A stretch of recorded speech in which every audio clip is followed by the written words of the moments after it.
22절을 보시면 오늘의 사건이 일어난 때를 이렇게 말을 합니다. 하루는이라고요. 이 하루는 이렇게 했지만 이게 하루가 그 어느 날 그냥 아무 때나 하루인 것처럼 기록을 했어도 마가복음 4장 35절은 그날 저물 때라고 이야기를 합니다. 그러니까 누가복음의 하루가 그날 저물 때인 거죠. 그날이 언제일까요?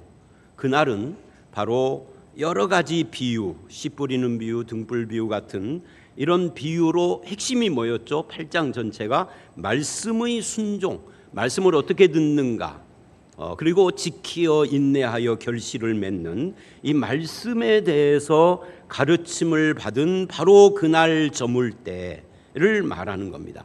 그때 예수님께서 이렇게 말씀을 하셨습니다. 호수 저편으로 건너가자. 일반적으로 밤에 배를 타고 호수를 건너는 일은 잘 발생하지 않습니다. 왜냐하면 이 밤에는 호수에 바람이 많이 불기 때문에 그래요. 제자들 12명 중에 상당히 많은 수가 전직 어부들입니다. 그러니까 바다에 대해서 아주 정통한 그런 사람들이에요. 그러니까 이 제자들이, 어부 출신 제자들이, 주님, 어두워졌는데 안전에 문제가 있습니다. 그러니 오늘은 여기서 주무시고 내일 가시지요. 이렇게 얼마든지 말할 수 있었을 거예요. 그런데 오늘 본문을 보면 아무도 그런 말을 하지 않습니다. 왜 이런 말을 하지 않을까요? 제자들은 씨 뿌리는 비유, 등불 비유 이런 것들을 통해서 말씀을 듣고 지키어 결실하는 것을 배웠어요. 그래서 마음에 결심과 다짐이 생겼을 것입니다. 나는 좋은 밭이 될 거야. 나는 좋은 마음을 가지고 말씀을 듣고 순종을 해야 되겠어 라고 하는 다짐이 있었을 것입니다. 그렇기 때문에 예수님께서 호수 건너 저편으로 가자라고 하는 말씀에 이들은 아무 소리 하지 않고 뭐를 한 거예요? 순종한 겁니다. 근데 문제는 뭐냐면 이 바다라고 하는 세상, 이걸 우리 인생으로 비유를 한다면 이 인생이라고 하는 이 세상은 항상 순풍만 부는 것은 아니라는 거예요. 적어도 수십 수백 가지의 역풍이 있겠지만 기본적으로 세 가지 역풍이 있어요. 그게 뭐냐면 첫째, 우리의 연약함 때문에 닥쳐오는 여러 가지 위기와 시련이 있죠. 또 사탄의 세력의 역사로 말미암는 도전과 미신들도 있고요. 그 다음에 마지막으로는 누구나 다 어느 순간에는 질병도 걸리고 어느 순간이 되면은 세상을 떠나는 죽음이 닥쳐오기도 합니다. 이거는 피할 수 없는 것이죠. 이건 누구에게나 나타나는 것이에요. 그래서 누가복음 8장 22절로 56절, 누가복음의 8장의 나머지 전체는 이 세 가지 인생의 위기와 도전들이 등장을 하고 이것에 대해서 예수님이 어떻게 해답이 되시는가를 보여주는 사례들이에요. 예를 들면 22절로 25절 오늘 본문은 우리가 살아가면서 당하는 위기와 시련 앞에서 예수님이 무엇을 이야기하는가, 또 26절로 39절은 사탄의 세력 앞에서 예수님은 어떻게 하시는가, 또 40절로 56절은 질병과 죽음 앞에서 우리가 말씀을 굳게 듣고 지키어 인내하는 믿음으로 반응을 해야 한다 하는 것을 보여주는 말씀이 8장 나머지 전체 다라고요. 그런데 문제는 우리들은 이 믿음에 대해서 오해를 자주 한다는 거예요. 어떤 사람들은 믿음을 이렇게 생각을 합니다. 내가 강한 믿음을 가지고 있으면 인생의 모든 어려움이 한 길로 왔다가 7길로 도망간다고. 우리는 한 길과 7길에 너무 익숙해 있죠. 신명기에. 그렇게 생각을 해요. 다 사라질 것이라고, 어려움이. 그래서 어떤 사람이 믿는다고 하면서도 삶에 어려움이 있고 가정에 복잡한 문제가 생기고 그렇게 되고 또는 뭐 질병으로 입원을 하고 그러면은 주변 사람들이 믿음이 없어서 그래, 아니 믿음이 연약하기 때문에 이런 일을 만나는 거야 라고 말을 한다고요. 믿음이라는 것은 무엇이든지 내 뜻대로 이루어지는 것이고 어떤 어려움도 다 사라지게 하는 것이 믿음이라고 생각을 하기 때문에 그런 반응을 하는 것입니다. 그러나 정말 그런 것이 믿음일까요? 정말 우리가 잘 믿으면 모든 어려움이 한 길로 왔다가 일곱 길로 도망갈까요? 믿는 자에게 어려움이 오면 믿음이 없거나 믿음이 연약해서 하나님이 무슨 저주를 한 탓으로 그런 일들이 생기는 걸까요? 절대 그렇지 않다는 거 여러분이 아실 겁니다. 성경을 보십시오. 다른 예를 들 필요가 없어요. 성경에 나오는 모든 위대한 믿음의 사람들, 위대한이라는 말을 쓸 수 있는지는 이건 신학적으로 따져봐야 하지만 이 믿음의 사람들 중에 시련과 어려움 안 당한 사람이 한 명이라도 있나요? 대표적으로 욥을 비롯해서 아브라함, 믿음의 조상입니다. 아브라함, 요셉, 야곱, 모세, 다윗, 내 마음에 합한 다윗도 얼마나 시련을 많이 겪어요. 또 신약으로 오면 세례 요한은 목베어 죽임을 당했죠. 야고보 사도, 야고보서를 쓴 야고보 장로는 오래 살았지만 야고보 사도는 사도행전 초반에 목베어 죽임을 당해요.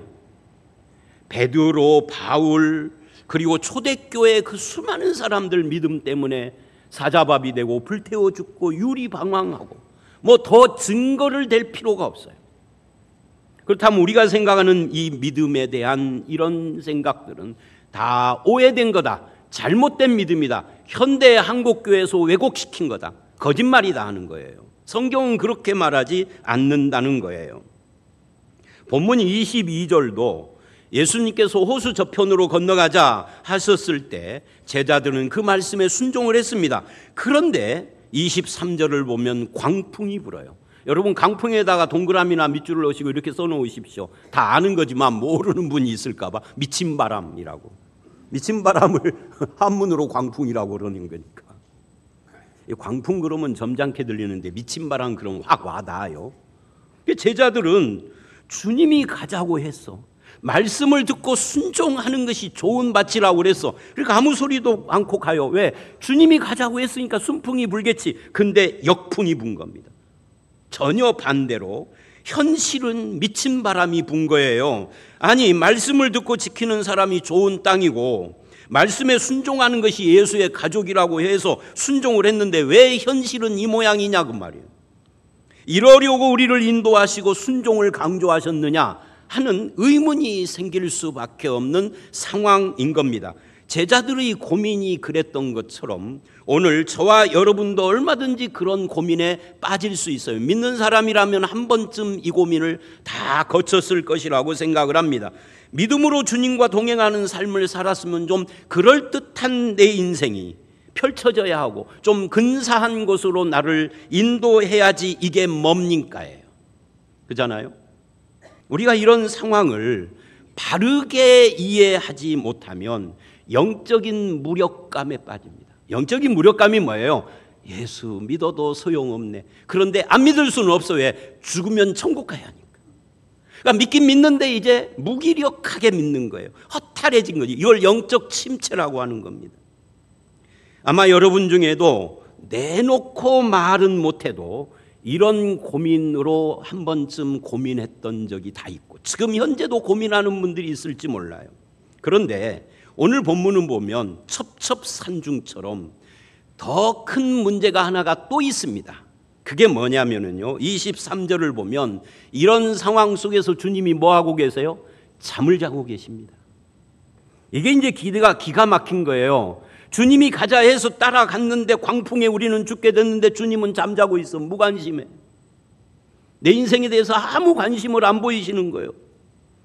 차라리 주님께서 앞장서서 풍랑과 싸우시면서 얘들아 내가 이 풍랑 가운데서도 어떻게 해서든지 배를 안전하게 항해하기 위하여서 노력을 하고 있단다. 조금만 기다리면 된다 라고 하면 위로가 되고 힘이 됐을 텐데 주무시고 계셔요. 이거 어떻게 이해를 해야 됩니까? 이게 우리로 말하면 하나님이 응답이 하나도 없네. 기도해도 소용이 없어. 그래서 누가는, 여러분 누가가 직업이 뭐라고 그랬죠? 의사예요. 의사의 특징 제가 지난주에 말했죠. 오늘은 거기다 하나 더 얹어서 의사의 특징. 의사들은 성격이 대부분 차분하다는 거예요. 뭐 아닌 분도 있겠죠. 네, 대체로는 차분해요. 꼼꼼하고. 이 차분한 의사 누가는 점잖게 기록을 해요. 어떻게 해요? 주여 주여 우리가 죽겠나이다라고. 그런데 마가복음 4장을 마가는 누군 줄 아세요? 사도행전을 보면 마가는요, 마음에 안 드는 환경과 상황이 딱 저겨니까요, 뭐 자기 삼촌이고 바울이고 소용없어, 그냥 도망가 버렸어. 성격이 괄괄하다는 거죠. 그 마가는요, 점잖게 기록할 마음이 없어. 있는 대로 고지곳대로 기록을 하는데 뭐라 그러냐면 이래요. 선생님이여 우리의 죽게 된 것을 돌보지 않습니까? 약간 항의가 있죠. 제자들이 그렇게, 누구 말이 진실일까요? 점잖게가 진실일까요? 약간 불만 섞인 볼멘 목소리가 진실일까요? 뭐 알 수는 없지만 저는 마가 쪽이 더 진실이라고 봐요. 누가는 조금 점잖게 표현을 한 거죠. 자, 그러면 제자들은 마음에 의문이 생기고 불만이 생겼다는 거예요. 어째서 주님이 우리의 고난과 시련에 대해서 잠만 주무시고 이렇게 무관심한단 말입니까? 왜 우리를 돕지 않는단 말입니까? 물은 점점 배 안에 들어오고 어부 출신 제자들이 보기에도 이제는 영락없이 죽게 생겼는데 주님은 잠만 자고 무관심하고. 아니, 그러면 병자들을 고치고 죽은 나인성 과부의 아들을 살리신 일이 이게 다 우리에게 무슨 소용이 있어요? 내가 죽게 생겼는데. 그렇잖아요. 지금 우리는 어째서 안 도와주시느냐? 그들은 도와주신 주님이 왜 우리에게는 무관심하느냐? 그 마음이 생겼다 그 말이에요. 그래서 우리의 시련 중에는 바로 주님이 응답하지 않고 무관심한 이 시련도 있는 겁니다. 현실 환경의 시련과 상황의 시련과 주님이 무관심한 것 같은 이 시련, 이 둘이 겹쳐서 증폭이 되는 거죠. 왜라고 하는, 다른 사람들은 아무렇지도 않은데 왜 나만 이 질병을, 왜 나만 인생이 이렇게 꼬이고, 왜 나만, 남들은 다 잘 되는 것 같은데 실패를 하는가? 하나님은 왜 이 문제를 해결해 주지 않습니까? 왜? 왜? 혹시 여러분 지금 이런 문제로 믿음의 시련을 당하는 분이 계십니까? 이럴 때 믿음은 무엇을 해야 하는 것입니까? 이게 오늘 말씀의 주제예요. 이럴 때 믿음은 무엇이라는 말입니까? 주님이 귀신을 꾸짖듯이 바다를 꾸짖으신 뒤에 이렇게 말을 해요. 너희 믿음이 어디 있느냐? 이 말을 잘 읽어보십시오. 이 말은요, 너희가 믿음이 없다는 이야기가 아니에요. 믿음이 있는데 지금 어디 있느냐 그 말이에요. 믿음이 있었는데 그 믿음이 지금 어디 있느냐? 이 말은 너희가 믿고 있었던 그것이 지금 이 순간에는 그거 어디다 둬버렸느냐는 이야기를 지금 하고 있는 거예요. 결국 믿음이라는 것은 뭐냐 하면, 내가 믿는 그것을 보세요. 나는 하나님의 삼위일체에 대해서 믿습니다. 예수 그리스도의 구속에 대해서, 재림에 대해서, 성령님에 대해서 믿습니다. 다 믿습니다. 창조에 대해서 믿고, 동정녀 탄생도 믿습니다. 부활도 믿습니다. 다 믿습니다. 근데 그 믿음이 내 삶에 적용이 안 되면 아무 의미가 없어요. 적용될 때 참 믿음이다 그 말이에요. 내 머리에 이거는 그거다라고 하는 지식으로 있는 것은 믿음이 아니 믿음이라고 말할 것이 없어요. 그냥 그건 정보야, 정보. 그것이 내 삶의 현장에 적용될 때 그게 참 믿음인데, 그게 지금 너 어디 있느냐 그 말. 너 다 알지, 나에 대해서 3년 쫓아다니고 알잖아. 근데 지금 어디 있어? 결국 이 말씀은 믿음을 적용하지 않았기 때문에 불안하고 두려워한다는 이야기입니다. 믿음을 적용하지 않았기 때문에 떨고 있다는 겁니다. 그러면 여기서 질문이 생기죠. 믿음을 우리는 어떻게 나에게 적용해야 할까요? 믿음의 적용을 나에게 어떻게 해야 될까? 이런 거죠. 수많은 것이 있겠지만 오늘 이 본문에 한정해서 말한다면, 그 믿음은 내가 지금 처한 상황이 주는, 이 환경이 주는 두려움과 불안에 지배받기를 거부하는 것으로 적용되어야 한다라는 이야기입니다. 그러므로 내가 처한 환경이 아니라 주님이 누구신가를 기억하는 것이 중요합니다. 내가 지금 광풍에 휩쓸릴 위험에 처해 있지만 주님이 나와 함께 하신다. 그분에게 능치 못할 일이 없다. 그분은 나를 내버려 두시지 않고 언제나 나를 돌보시되 머리털까지 세시는 분이다. 이걸 믿는 것이죠. 그래서 파스칼은 이런 말을 했어요. 유명한 철학가 파스칼이 믿음이란 왜를 십자가에 못 박는 것이다. 주님 왜 나만 어렵습니까? 그걸 십자가에 못 박고 보면 나만 어려운 게 아니에요. 다른 사람도 어려운데 특별히 나에게는 주님이 함께 하시는 거예요.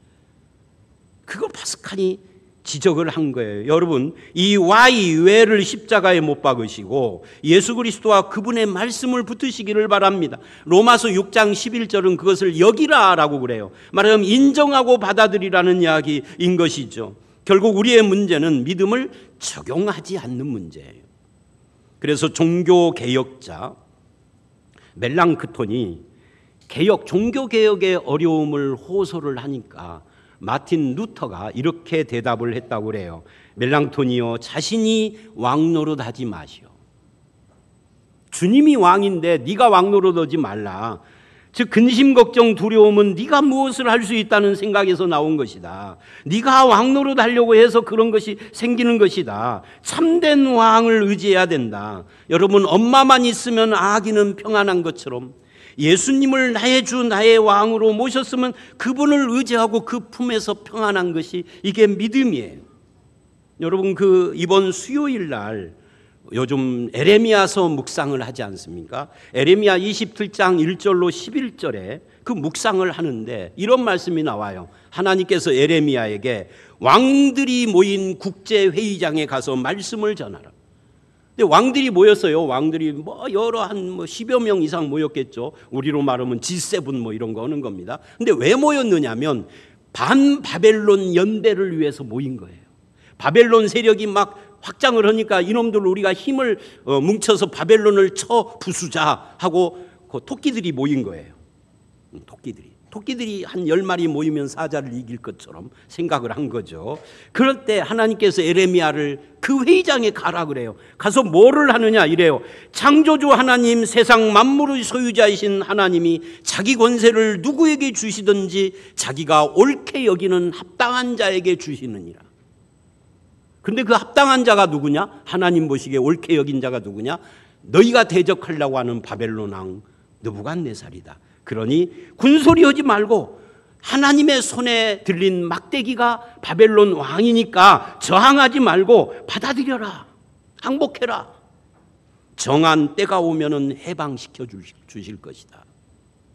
여러분, 제가 그 말씀을 읽으면서 이런 생각을 했어요. 나라면 대통령들이 모였어요.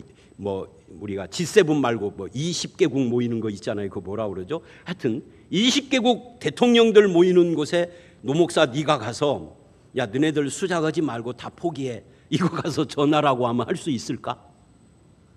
살 떨려서 안 될 것 같아요. 그죠? 갔다가 목 베어 죽이. 요즘은 민주시대니까 목까지는 안 베이겠지만 근데 에레미야는 가요. 왜 가죠? 참된 왕들이 모였어도 만왕의 왕이 나의 하나님이라는 이것을 붙잡고 가는 겁니다. 그래서 좋은 일이 생기나요? 어려운 일이 생기죠. 어려운 일이 생기지만 그래도 만왕의 왕 하나님 아버지를 믿는 이 믿음에서 뭐를 하는 거예요? 믿음은 요동하지 않는 거예요. 이 믿음에서 흔들리지 않는 것이죠. 어떤 분이 암벽 등반에 관한 글을 썼더라고요. 저는 암벽 등반을 해보지도 않았지만 할 생각도 앞으로도 안 할 것이고 저는 허다못해 그거 뭐죠? 그거 실내에서 올라가는 거 그것도 한 번도 안 해봤어요. 할 생각이 없어요. 저는 그거 왜? 근데 이분이 암벽 등반에 대해서 글을 썼는데 뭐라고 그러냐면 하루는 어디 암벽이 막 이렇게 90도로 세워져 있잖아요. 어떤 때는 더 꺾어진 데도 있어요. 그런데 거기를 이제 로프를 걸고 그 깎아지른 암벽을 올라가는데 그 일행 중에 초보가 한 사람 끼어 있었답니다. 근데 이 초보가 가만히 보니까 이 전문가가 보니까 잘 올라가더래요. 막 위를 바라보고 막. 근데 중간쯤 올라가서 이제 힘드니까 쉬는 타임이 됐어요. 쉬면서 이 친구가 밑을 본 겁니다. 올라갈 때 그냥 위만 바라보고 막 올라가다가 밑을 보는 순간 이 고도감, 고도감이라는 표현을 쓰더라고요. 그러니까 이제 그 뭐예요? 뭐라고 그러죠? 그거 높은데 올라가면 막 예? 고소공포증. 우리는 고소공포증이 고도감이 엄습을 하면서 반쯤 정신을 놔버린 거예요. 그러더니 줄을 붙잡고 이게 매달려 있기는 하는데 옆에서 보니까 부들부들 막 떨대. 올라갈 수도 없고 내려갈 수도 없고, 내려가는 게 더 힘들어. 이거 어떻게 헬기를 동원해야 되나? 암벽 등반을 할 때 위를 쳐다보고 올라가면은 초보도 올라간답니다. 근데 문제는 올라가다가 밑에를 쳐다보는 순간 소름이 끼치고 식은땀이 흐르고 발이 막 떨리고 손발이. 그래서 초보일 때는 절대 아래를 보면 안 된다고. 저는 그거를 읽으면서 뭘 생각을 했느냐면 우리 구름다리, 출렁다리 같은 데 보면 요즘, 옛날에는 안 돼요. 요즘은 어디 곡성 어디에도 다리, 거기는 출렁다리가 아닌데 다리 보면 다리 중간에다가 얄궂게도 유리로 해놨어, 유리로. 거기 그냥 이렇게 가다가 유리를 보면은요, 갑자기 가슴이 헉 뭐가 올라와. 그런 거고 비슷한 거구나. 신앙도 마찬가지입니다. 내가 마땅히 바라봐야 될 주님을 바라보면 무섭지 않습니다. 그런데 주님을 바라보지 않고 다른 것을 바라보면 두려움이 엄습하는 겁니다. 그래서 주님이 제자들에게 물으신 거예요. 너희 믿음이 그 순간 어디 있느냐? 왜 나를 보지 않느냐 그 말이에요. 그 주님이 오늘 저와 여러분을 향해서도 묻습니다. 너희 믿음이 어디 있느냐? 그 믿음이 적용되고 있느냐? 문제는 내가 이 믿음을 가지고 주님을 바라보느냐 환경을 바라보느냐예요.